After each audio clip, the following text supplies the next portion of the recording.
राधे राधे प्यारे भक्तों, शाम सदा शिव चैनल में आप सभी का स्वागत है। आज हम आपके लिए लेकर आए हैं तुलसी विवाह का शुभ मुहूर्त। तुलसी विवाह कब किया जाता है और इसका शुभ मुहूर्त क्या है, आइए सुनते हैं। हर साल दीपावली की छठ पर्व के बाद ही तुलसी विवाह की तैयारी शुरू हो जाती है।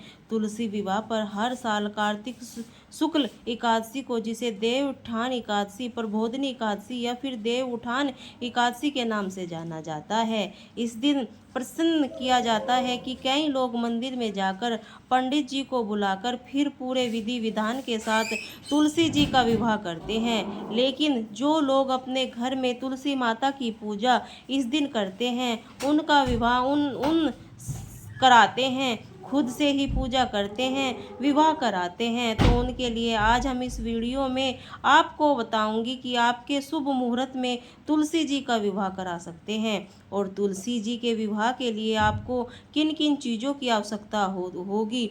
जो लोग तुलसी जी का विवाह कराते हैं, तो विवाह कराने के बाद तुलसी जी के पौधे या शालिग्राम भगवान जी का क्या किया जाता है, और यह भी आज इस वीडियो में आप जानेंगे। देव उठान एकादशी के दिन भगवान विष्णु अपनी 4 महीनों की योग निद्रा का त्याग करते हैं और वैकुंठ लोक को जाते हैं। 4 महीने के दौरान भगवान विष्णु क्षीर सागर में शयन करते हैं। इसके बाद जब वे देव उठान एकादशी को जागते हैं, तो सबसे पहले वे हरि प्रिया यानी तुलसी जी की ही प्रार्थना सबसे पहले स्वीकार करते हैं और उन्हें अपनी पत्नी रूप में स्वीकार करते हैं। इसीलिए इस दिन तुलसी जी का विवाह रचाया जाता है। ऐसे में तुलसी जी का विवाह सबसे शुभ मुहूर्त या शुभ दिन को देव उठान एकादशी हो, फिर लोग इस दिन विवाह नहीं करा पाते हों, उस दिन देव उठान एकादशी से लेकर कार्तिक पूर्णिमा माता कभी भी शाम के समय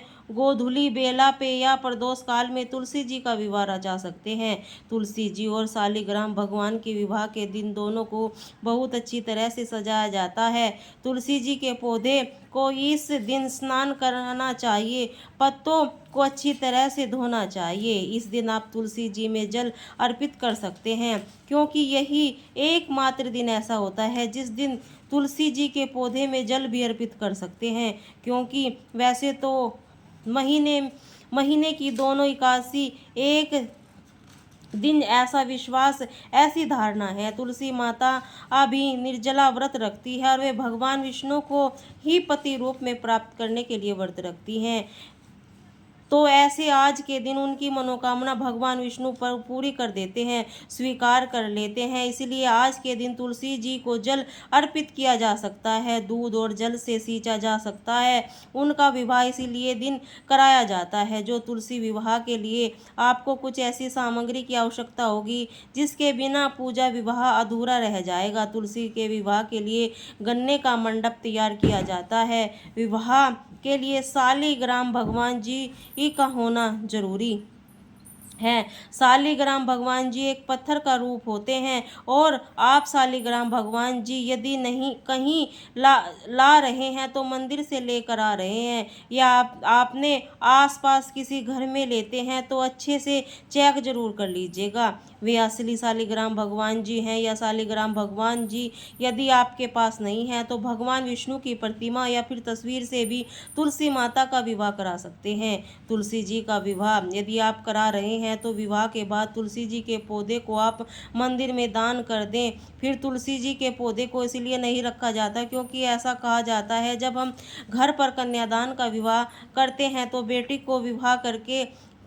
का विवाह के बाद उनकी विदाई की जाती है, उन्हें मायके से इस तरह ही नहीं रखा जाता। ठीक उसी तरह तुलसी जी का भी अपनी पुत्री मानकर जो लोग उनका विवाह कराते हैं, उन्हें तुलसी जी के पौधे को गमले सहित दान कर देना चाहिए। अधिकतर लोग शालिग्राम भगवान जी भी अपने घरों में रखते हैं, तो यदि आपने पास शालिग्राम भगवान जी हैं तो आप उनका पूजन करके शालिग्राम भगवान जी का विवाह के बाद इसी तरह यथावत रख सकते हैं, उनका पूजन, उनकी सेवा कर सकते हैं। यदि आपके पास शालिग्राम नहीं है, आप मंदिर से लेकर आ रहे हैं, आप पूजा करने के बाद उन्हें यथावत कुछ दक्षिणा देकर मंदिर के पुजारी को फिर से वापस कर सकते हैं। जिन भक्तों के यहाँ पहले शालिग्राम भगवान जी विराजमान है, किसी कारण से अब सेवा करने से समर्थ नहीं, कोई परेशानी है, आप तुलसी के विवाह के बाद उन्हें तुलसी के पौधे सहित मंदिर के पुजारी को दे सकते हैं, ताकि वहाँ उनकी यथावत पूजा सेवा कर सके। तुलसी विवाह के बाद तुलसी जी के पौधे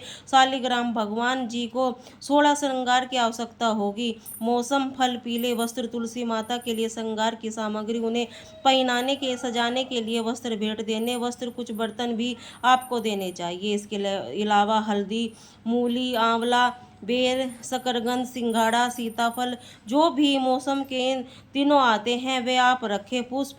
पुष्पमाला,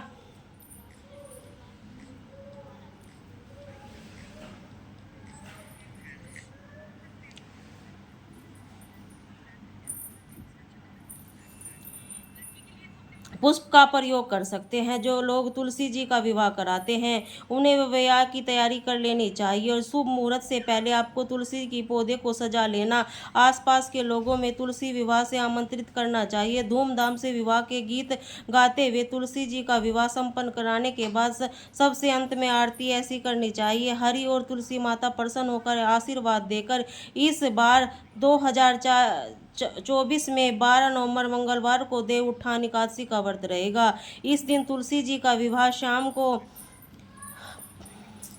शाम के बीच में किया जाएगा। आज के दिन भक्त तुलसी जी विवाह प्रसन्न कराकर अपने एकादशी का व्रत भी रखा है। आप शाम की पूजा करने के बाद फल या मिठाई का भोग आपसे तुलसी माता को अर्पित किया जाएगा। प्रसाद आदि रूप ग्रहण कर से ध्यान रखें, शालिग्राम भगवान जी भोग में तुलसी जी का पत्ता अवश्य रखें, लेकिन व्रत रखने वाले भक्तों को आज दिन तुलसी का पत्ता सेवन नहीं करना चाहिए।